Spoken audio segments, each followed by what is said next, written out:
अगर आप हमारे YouTube चैनल में नए हैं तो सत्यम एजुकेशन फाउंडेशन के YouTube चैनल को आप सब्सक्राइब कीजिए और पास के बेल आइकन को क्लिक कीजिए सो दैट आपको अच्छे से अच्छे वीडियो की नोटिफिकेशन मिलता रह सके और आप इन वीडियोस का लाभ ले सके। धन्यवाद। अपरिमेय संख्याओं का पुनः भ्रमण।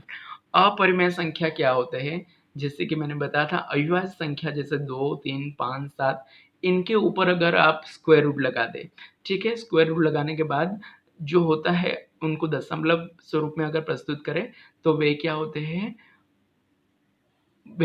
अना मीन्स उनका जो दशमलव ये होते हैं, आवृत्ति होते हैं, वो होता है अनंत अनावर्तक होते हैं। ठीक है, अनंत अनावर्तक होने के बाद होने से वे क्या होते हैं, अविभाज्य होते हैं, अपरिमेय होते हैं, जैसे कि √2, √3, √5, √7। तो यहाँ पे हमें देखना है कि ये √2, √3, √7, √5 क्या ये अपरिमेय संख्या है, हमें इसमें प्रूफ करना है। तो इससे पहले एक प्रमेय 1.3 है, 1.3 को हम समझ लेते हैं। क्या है 1.3 ना? 1.3 में बताया गया है, अगर मान लीजिए कि P एक अविभाज्य संख्या है, ठीक है, P एक क्या है, अविभाज्य संख्या है, और यदि P स्क्वायर को विभाजित करती हो तो P A को विभाजित करेगा। अगर समझ लो मैंने बताया कि 4 का स्क्वायर, ये जो 2 है, 2 एक संख्या है, 2 एक अविभाज्य संख्या है, वह 4 के स्क्वायर का क्या है, एक गुणनखंड है। ठीक है, 4 का स्क्वायर मीन 16, तो आपको पता है कि 2 क्या होगा, 16 का 2 गुणा 8 होता है ना, 2 गुणा 8, तो 2 क्या है, 16 का एक गुणनखंड है। तो अगर 4 के स्क्वायर का एक गुणनखंड 2 होता है तो यहाँ पे 1.3 में बताया गया है कि 4 का भी एक, ठीक है, 4 का स्क्वायर का गुणनखंड 2 होता है, तो 4 का भी गुणनखंड क्या होगा, 2 होगा। ये है 1.3, आप बराबर समझ लीजिए। फिर से बता रहा हूँ, नेक्स्ट एग्जांपल एक ले रहा हूँ। अगर 6 के स्क्वायर का एक गुणनखंड 3 हो, गुणनखंड मीन्स आपको पता है 6 का स्क्वायर मीन्स कितना होता है, 36 होता है। ठीक है, 36 बराबर हम लिख सकते हैं 3 गुणा 12, 3 गुणा 12। तो यहाँ पे 36 का एक गुणनखंड क्या होता है, 3। तो हम कह सकते हैं 6 का भी एक गुणनखंड 3 होगा। 6 का स्क्वायर का अगर गुणनखंड 3 है तो 6 का भी गुणनखंड क्या होगा, 3 होगा। ये आपको बराबर समझ में आ गया। फिर से एक बोलूं, 10 का स्क्वायर का अगर एक गुणनखंड 5 हो तो 10 का भी एक गुणनखंड 5 होगा। ये 1.3 है। ठीक है, और इसके हिसाब से हम प्रूफ करेंगे कि √3 देखो √2 अपरिमेय संख्या है। ठीक है, इसे हम प्रूफ करेंगे। √2, √3, √5, √7 ये अपरिमेय संख्या है, इसे हम प्रूफ करेंगे। तो यहाँ पे आप देख सकते हैं √2 परिमेय संख्या है, इसे हमें प्रूफ करना है। तो इससे परिमेय, पहले √2 अपरिमेय संख्या है, इसे हमें प्रूफ करना है। तो इसके लिए हमें विरुद्धाभास लेना है, √2 को हमें परिमेय संख्या मान लेना है। अगर √2 परिमेय संख्या हो तो उसे a/b स्वरूप में हम दर्शा सकते हैं। ठीक है, √2 अगर परिमेय संख्या हो तो उसे a/b स्वरूप में हम दर्शा सकते हैं, जहां a/b का महोत्सव क्या होगा, एक, जब कटेगा नहीं, जैसे 4/3 है तो 4 और 3 कटेगा नहीं, तो 4 और 3 का महोत्सव कितना होगा, 1 होगा। तो इस प्रकार से यहाँ पे बताया गया है कि पहले तो √2 को हम परिमेय मान लेते हैं, हमें प्रूफ करना है अपरिमेय, लेकिन विरोधाभास से हम लेते हैं, पहले √2 को परिमेय मान लेंगे। √2 परिमेय होने से √2 = a/b होगा, जहाँ पे महोत्सव क्या होगा, दोनों का 1 होगा। ठीक है, अब आगे बढ़ते हैं। √2 बराबर a/b है, तो दोनों का स्क्वायर कर लेते हैं, तो क्या हो जाएगा, √2 का स्क्वायर बराबर 2 और a और b का स्क्वायर a²/b²। इसको अभी क्या करते हैं, वज्र गुणन कर लेते हैं, तो क्या हो गया, a² बराबर 2b²। तो यहाँ पे 1.3 हम यूज करेंगे, a² बराबर 2b²। इसका मतलब होता है a² जो है 2 गुणा b² है। इसका मतलब होता है ये जो 2 है ये क्या है, a² का एक गुणनखंड है। अगर 2 a² का गुणनखंड हुआ तो 2 क्या होगा, a का भी एक गुणनखंड होगा।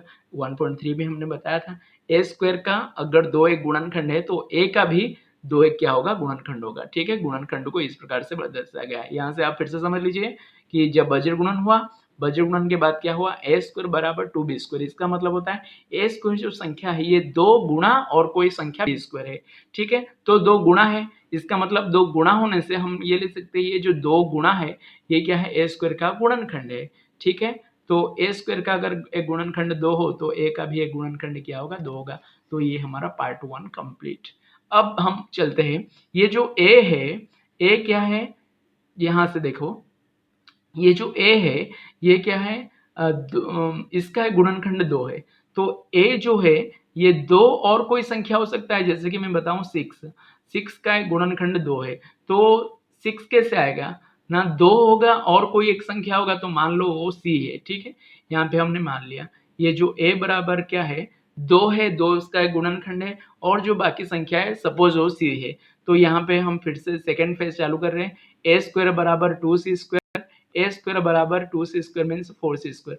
अब ए स्क्वायर का मतलब ये जो पार्ट हमें डाल देना है, ए स्क्वायर बराबर 2b स्क्वायर। तो यहाँ पे क्या आ गया, ए स्क्वायर बराबर ए स्क्वायर के जगह पे हमें 2b स्क्वायर डाल देना है। तो यहाँ पे ए स्क्वायर के जगह पे हमने 2b स्क्वायर डाल दिया, तो 2b square equal to 4c square. अब b स्क्वायर बराबर 4c स्क्वायर बटे 2, तो b स्क्वायर बराबर 2c स्क्वायर हो गया।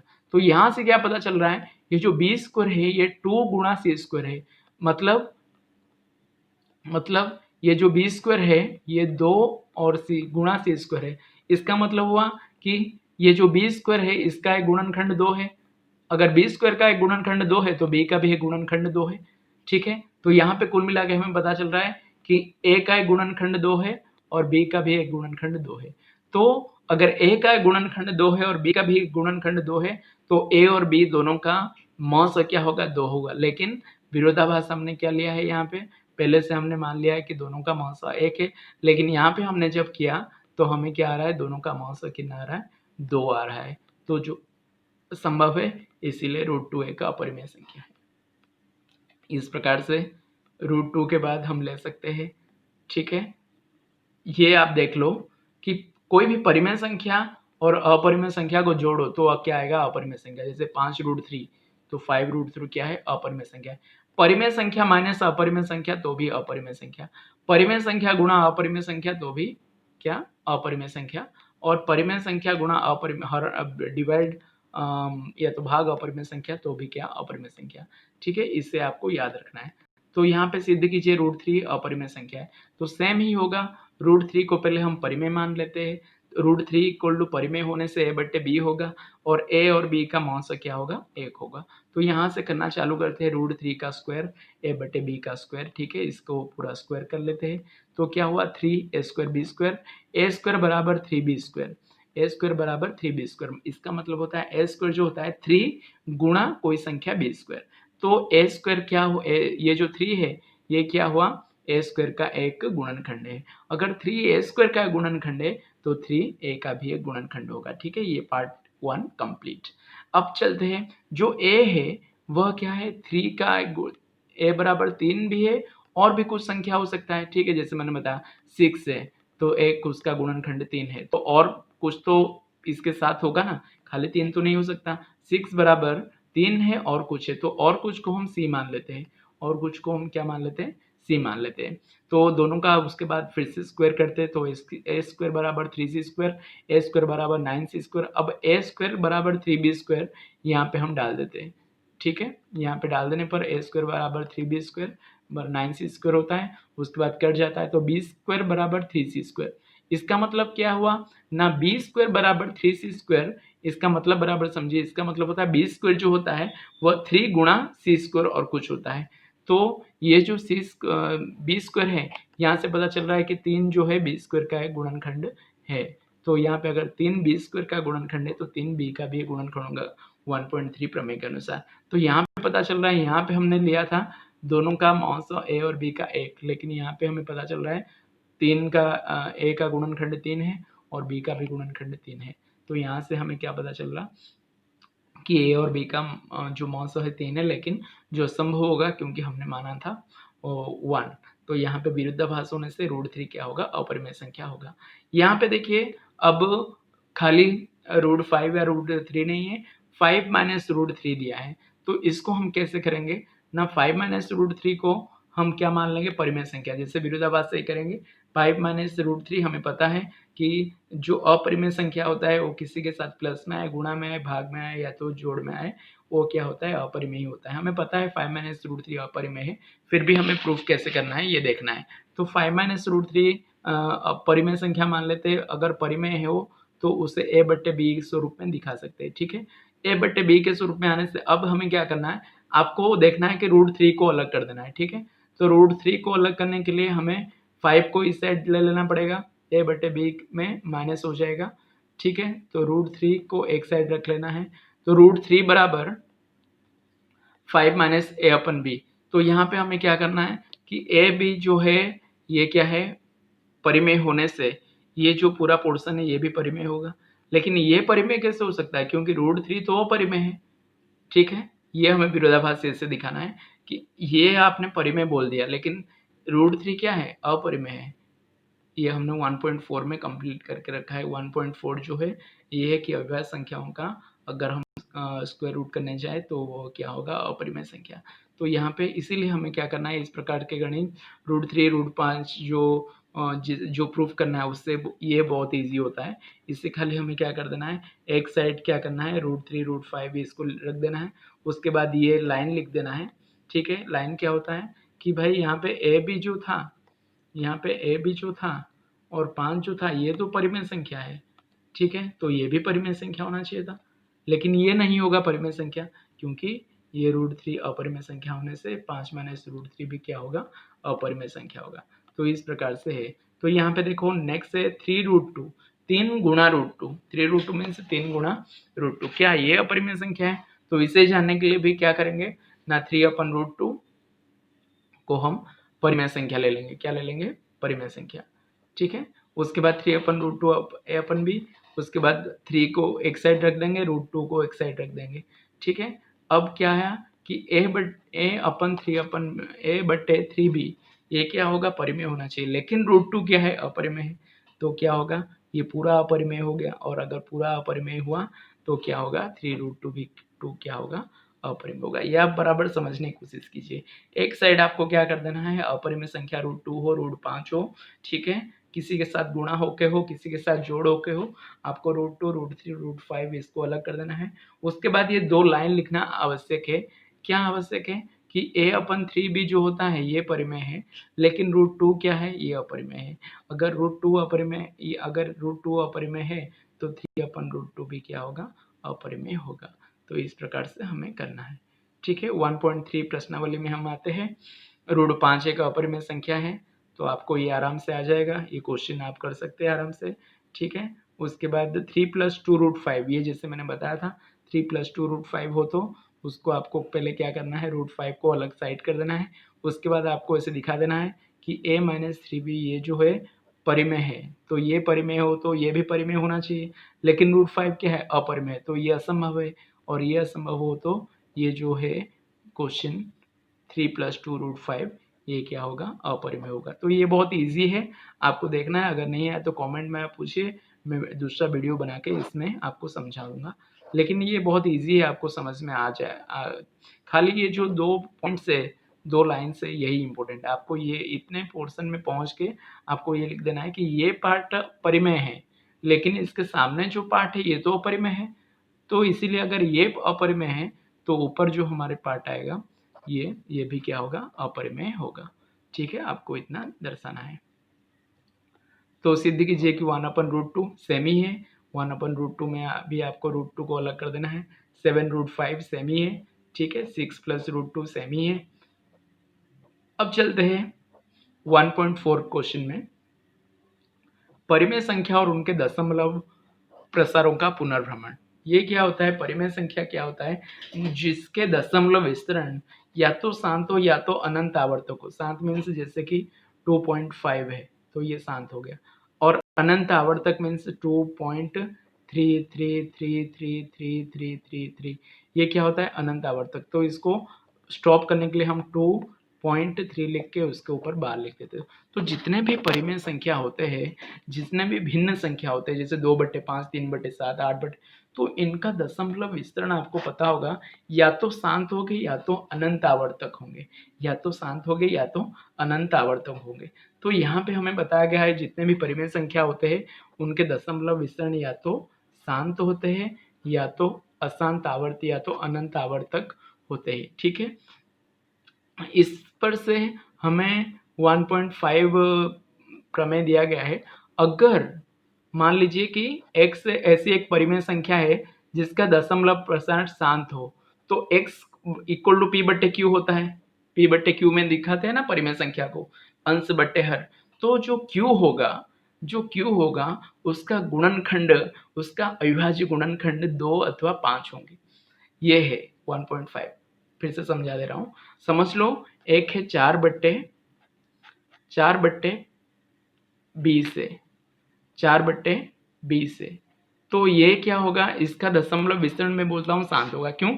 क्योंकि ये जो 20 है, 20 को आप कैसे लिख सकते हो, 2 गुणा 2 दूना 4 गुणा 5। तो देखो 2 का स्क्वायर गुणा 5 का घात 1, ऐसे करके आप हर को दिखा सकते हैं। मीन्स आपका जो हर होगा, जो अगर कोई शांत हो, अगर कोई परिमेय संख्या शांत हो, तो उसके जो हर है, देखो ये 4/20 को मैं शांत बोल रहा हूँ।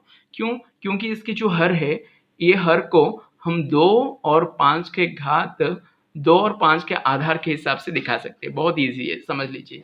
ठीक है, वैसे ही अगर 5/6 होता, अगर मैं दूसरी एग्जांपल लूँ 5/6, तो क्या ये शांत होगा? तो मैं बोलूँगा नहीं, ये शांत नहीं होगा। क्यों? क्योंकि ये जो 6 है, इसको आप खोलने की कोशिश कीजिए, तो 2 गुणा 3 होगा। तो इसको 2 का घात और 3 के घात में हम दिखा सकते हैं, लेकिन 2 का घात और 5 का घात होता तो क्या होता, शांत होता। तो यहाँ पे 1.5 आप देख लीजिए कि अगर x कोई एक परिमेय संख्या हो, तो p बटे q में हम उसको दर्शाएंगे। तो जो q होगा, p और q सह अविभाज्य है, q का अविभाज्य गुणनखंड क्या होगा, 2n और 5m होगा। ठीक है, नीचे का जो है उसका आप गुणनखंड करो। अगर अविभाज्य गुणनखंड 2 अथवा 5 आए, 2 अथवा 5 आए, या तो 2 आए या तो 5 आए या तो 2 5 दोनों आए, तो क्या होगा, उसकी दशमलव विस्तरण क्या होंगे, शांत होंगे। और 1.6 जो है, देखो यहाँ पे उदाहरण भी बताया गया है, जैसे कि ये उदाहरण से आप बहुत आराम से समझ सकते हो। x कोई संख्या है और इसका दशमलव 4.25 है, शांत है। तो शांत हो तो 4.25 मीन्स शांत, तो 4.25 को आप p बटे क्यू में करने की कोशिश कीजिए, तो क्या आया, 425/100। तो 100 जो होगा, आपको पता है 2 का स्क्वायर 5 का स्क्वायर। मीन्स यहाँ पे बताया गया है कोई एक परिमेय संख्या जिसका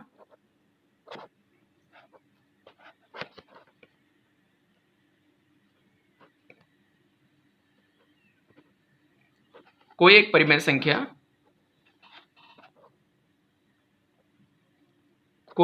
संख्या जिसका दशमलव प्रसारण शांत हो, तो उसको p बटे क्यू स्वरूप में दर्शा सकते हैं। और उसकी जो आधार होगा वो 2n और 5m में होगा। ठीक है, अब चलते हैं नेक्स्ट में।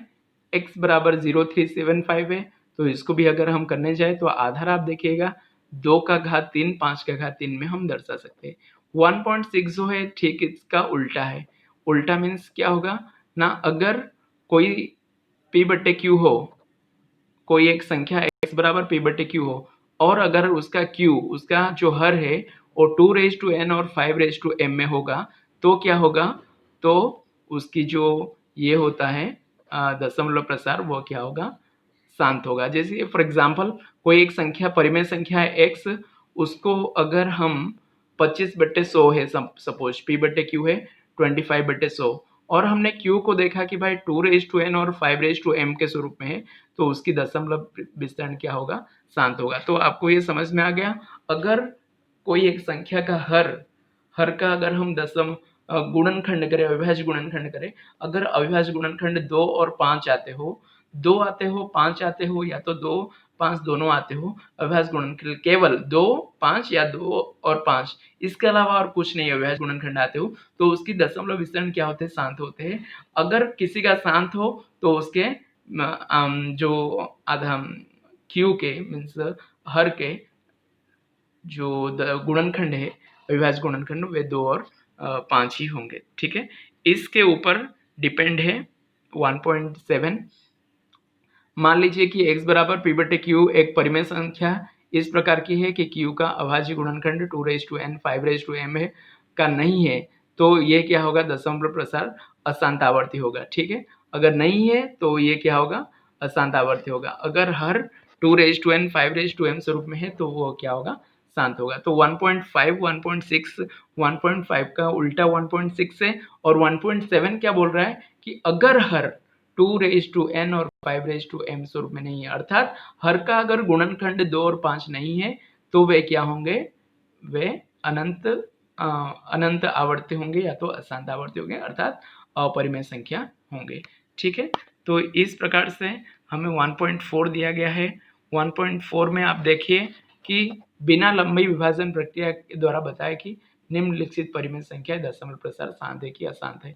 तो बिना कैसे करेंगे, बिना लंबी विभाजन, तो एक खाली हमें हर को देखना है। तो हर को अगर हम खोलेंगे तो 5 5 आ रहा है, मीन्स 5 का घात 5 आ रहा है। तो 5 का घात 5 आया मीन्स 5m इस स्वरूप में है, तो ये क्या होगा, इसकी शांत होगा। ठीक है, क्योंकि इसको दशमलव करने के लिए हम फिर से 2/5 जो गुणा कर सकते हैं, ऊपर भी 2/5 गुणा कर सकते हैं। ठीक है, तो यहाँ पे क्या होगा, नीचे 10 हो जाएंगे, 5/5 है, गुणा 2/5 कर देंगे तो 10/5 हो जाएगा। ठीक है, तो हमें देखना है कि नीचे क्या होना चाहिए, 5 होना चाहिए या 2 होना चाहिए, या तो 5 2 दोनों होने चाहिए। तो क्या होगे, उनके दशमलव विस्तरण शांत हो गए। ये भी देखिए, इसका भी दशमलव विस्तरण क्या होगा, शांत होगा। क्यों, क्योंकि इसमें हम क्या कर सकते, शांत करने के लिए 2/5 सॉरी 5/3 और ऊपर भी 5/3 गुणा कर सकते हैं। ठीक है, तो हमें खाली पता होना चाहिए कि 2 आए या तो 5 आए तो क्या होंगे, शांत हो जाएंगे। ठीक है, यहाँ पे देखिए क्या हो सकते हैं, नहीं 5 के अलावा 13 और 7 आ जा रहे हैं, तो ये नहीं होंगे, ये अनंत अनावर्तक होगा। ठीक है, यहाँ पे देखिए 2 6 है 5 है, तो 2n और 5m में आ जा रहा है। ठीक है, 2 5 होने चाहिए, उसके घात भले कुछ भी हो, तो क्या होंगे, शांत होंगे। ठीक है, ये 29 ये नहीं होगा क्योंकि नीचे कितना आ रहा है, 7 आ रहा है, 2 अथवा 5 होने चाहिए। यहाँ पे देखिए 2 का घात 3 5 का घात 2 है, तो ये शांत हो जाएंगे। यहाँ पे देखिए 2 का घात 2 5 का घात 7 है, इसके अलावा क्या आ जा रहे हैं, 7 आ जा रहे हैं, तो ये क्या होंगे, दशमलव विस्तरण शांत नहीं होंगे। ये भी शांत नहीं होंगे। क्यों, क्योंकि 5 की जगह पे और 3 भी आ जा रहा है अविभाज्य गुणनखंड। ठीक है, तो यहाँ पे पूछा गया है x नंबर पे कि 50 का है क्या, हाँ हो सकता है, क्योंकि 2n 5m के स्वरूप में है हर, तो ये अविभाज्य गुणनखंड ये क्या हो सकते हैं, शांत हो सकते हैं। इसका ये नहीं हो सकता क्योंकि 2 5 के अलावा 3 और 7 आ जा रहे, तो ये नहीं हो सकता। क्वेश्चन नंबर 2 में हमें पूछा गया है कि क्या परिमेय संख्याओं का दशमलव प्रसार लिखिए जो शांत है। तो शांत होने के लिए हमें 3125 का अगर हम खोलने जाए तो 5 का घात 5 होगा। इसमें हम क्या कर सकते, 2 का घात 5 कर सकते हैं, तो नीचे 2 का घात 5 करेंगे तो ऊपर भी 2 का घात 5 गुणा करना पड़ेगा। तो 2 का घात 5 13 में 2 का घात 5 मीन्स 125, 2 का घात 5 मीन्स 32 गुणा करना पड़ेगा। यहाँ पे गुणा नहीं किया गया है, तो आपको नीचे 5 का घात 5 है तो उसको 2 के घात 5 से गुणा करना पड़ेगा, तो नीचे ऊपर भी क्या करना पड़ेगा, 2 की घात 5 से गुणा करना पड़ेगा, और इस प्रकार से जो भी आंसर आएगा आप लिख लीजिएगा। ये 17/8 है, तो 17/8 को करने के लिए हमें क्या करना है, 2 का घात 3 है, 8 को अगर हम खोलेंगे तो इसको 5 के घात 3 में और 5 के घात 3 में ऊपर नीचे ये करेंगे। ठीक है, 2 का घात 3 है तो 5 का घात 3 भी करेंगे, तो ये आंसर उसका आएगा जो कि दशमलव विस्तरण शांत है। ठीक है, 15 1600 तो इसको भी वैसे ही करेंगे। 2 का घात 6 है, 5 का घात 2 है, तो 2 का घात 6 है, 5 का घात 2 है, तो इसको 5 के घात 4 और गुणा करना पड़ेगा। 5 के घात 4 गुणा करके ऊपर भी क्या करेंगे, 5 के घात 4 गुणा करेंगे। ठीक है, तब जाके हमारी आंसर आएगा। नीचे यहाँ पे 2 का घात 6 है, यहाँ पे 5 का घात 2 है, तो और कितना, 2 के घात 6 है, 5 का घात भी 6 करना है, तो और 5 के घात 4 ऊपर भी 5 के घात 4 हमें गुणा करना है। ठीक है, इस प्रकार से ये भी क्वेश्चन है। 23 से 2 का घात 3 है, 5 का घात 2 है, तो 2 का घात 3 है, 5 का घात 2 है, तो और एक 2 हमें गुणा करना, सॉरी एक 5 हमें गुणा करना है। क्यों? क्योंकि यहाँ पे 2 का घात 3 है, यहाँ पे 5 का घात 2 हो गया है। तो ऊपर एक 5 नीचे एक 5 हमें क्या करना है, गुणा करके हमें क्या करना है, इसकी दशमलव प्रस्तार को शांत दर्शाना है। 6/15 है, तो 15 है तो 3 पहले 6/15 15 हो तो हमें पता चलता है कि नहीं होगा, लेकिन यहाँ पे देखिए 6 है तो 3 दूना 6 यहाँ पे पहले कट जाएगा, तो 2/5 बचेगा। तो 2/5 है तो एक 5 है तो उसको और एक 2 के साथ हमें नीचे 5 जितना 2 उतना करना पड़ेगा, तब जाके क्या होगा, शांत होगा। ठीक है। नेक्स्ट होता है कुछ वास्तविक संख्याओं के दशमलव प्रस्तार नीचे दर्शाए गए हैं, प्रत्येक स्थिति के लिए निर्धारित कीजिए कि यह संख्या परिमेय संख्या है कि नहीं। तो यहाँ पे 2 का घात 9, 5 का घात 9 है, तो ये क्या हो जाएगा, परिमेय संख्या है, शांत उसकी दशमलव विस्तरण है। ये क्या है, इसकी अगर आप देखोगे 1 2 0 1 2 0 0 1 2 0 0 1, तो इसकी जो सीरीज है ये देखो कोई आवर्त नहीं हो रहा है, तो ये क्या होगा, अपरिमेय संख्या है। ठीक है। ये देखो यहाँ पे क्या है, रिपीटेड है 1 2 3 4 5 6 7 8 9, ये क्या है, अनंत आवर्तक है। अनंत आवर्तक मीन्स जब ऊपर लाइन दिया जाता है तो वह अनंत आवर्तक होता है, मीन्स परिमेय होता है।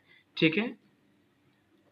अनंत आवर्तक है, जिससे 2n 5 स्वरूप में दर्शाया नहीं जा सकता है। अनंत आवर्तक हो तो भी उसे 2n और 5m में नहीं दर्शाया सकता। खाली शांत हो तो उसके हर को 2n और 5m में दर्शाया सकता है। तो इस प्रकार से बच्चों हमने ये जो फर्स्ट चैप्टर है उसके 1.4 तक कंप्लीट कर ली है।